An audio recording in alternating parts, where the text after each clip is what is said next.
Kaya ko ginaganto yung ano, yung Bisaya na manok or native chicken kasi kagaling kasi nila sa tali, so parang minamassage ko lang. Ito. Kasi nakatali to kanina eh. So meron akong 6 na native chicken or Bisaya na manok. So paramihin ko pa to.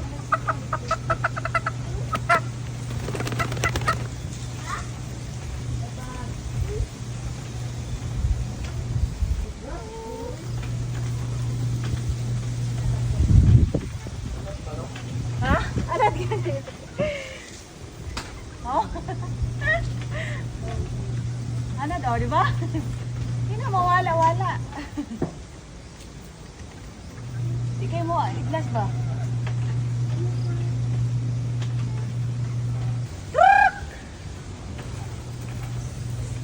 O, di ba? Nakakatayo na sila. Parang magpaano, mag-massage ng native chicken pag galing sa tali.